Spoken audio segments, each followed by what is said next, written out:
You'll always hear boaters say things like any day out on the water is better than a day in the office, but as will be seen in this video, that is just not always the case. Welcome back guys to this week's episode of Boating News of the Week.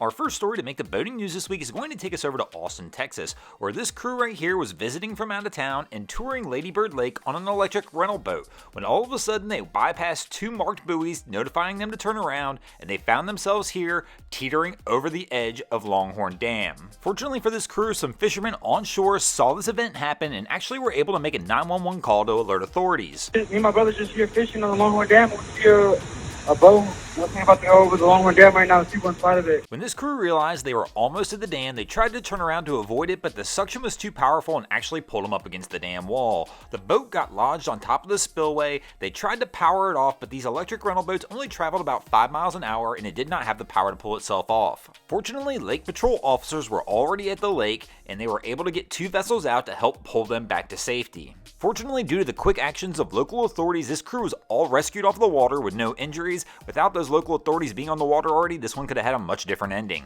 Our next story to make the boating news this week is going to take us up to Alaska, where a crew decided they were going to celebrate a 30th birthday a little bit too hard, and they wound up taking a 10-foot inflatable pink flamingo raft out into Menasha Bay near Kodiak Island in Alaska. Unfortunately, afternoon winds picked up and pushed this crew out into the Gulf of Alaska, where their pink flamingo raft wound up crashing onto some rocks. Fortunately, the Coast Guard was notified of the incident and they dispatched a helicopter to come rescue the 3 people and 2 dogs who were on board the raft. After the incident, the Coast Guard crew members who assisted in the rescue were actually interviewed. Never in a million years would I have thought that I would have seen this up in Alaska, that's for sure. Our concern was that Alaska water is super cold right now. Even going into summer, it could be a bad situation if somebody ends up in the water, if they get hypothermic. And so we headed out with a sense of urgency. Due to the Coast Guard's quick response time, this crew was all plucked from the rocks safely with no injuries, including the 2 dogs. And our birthday girl, well, she now has one heck of a 30th birthday story she can tell later, and she even got a free birthday helicopter ride out of the deal.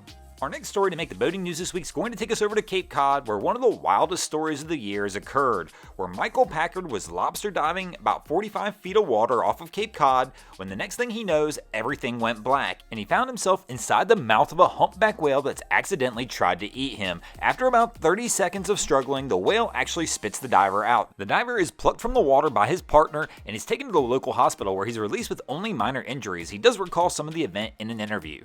It was just about at the bottom and I just felt this truck hit me and everything just went dark and I could just feel just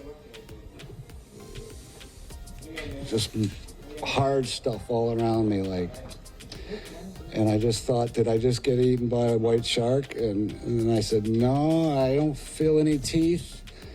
And I said, oh my God, I'm in the mouth of a whale. I have to imagine this is one of the most terrifying things that can happen, to be only seconds away from being swallowed by an animal of this size. Fortunately, the diver's home recovering with his family. Our next incident to make the boating news this week is going to take us up to Cleveland, Ohio, where the USS Cod, a naval submarine that is almost 80 years old, was being pulled out of its home port when this happened.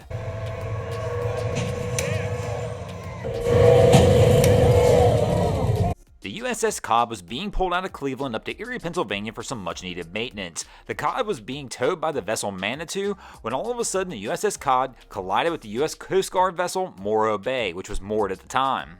The collision between the 2 vessels is believed to have caused superficial damage to the superstructure and hull of the U.S. Coast Guard vessel Morro Bay. At this time, it's still undetermined if any damage has been suffered to the USS Cod, but it will be reviewed upon as it reaches its destination in Erie, Pennsylvania and goes into dry dock for maintenance. Thanks for watching, everybody. I hope you enjoyed this week's episode of Boating News of the Week. If you ever see anything crazy happening on your waterways, be sure to hit us up on Facebook or Instagram and let us know, and you might see your stories over here. And if you haven't already, go ahead and drop an anchor on the subscribe button. If not, we're coming to steal your drain plug.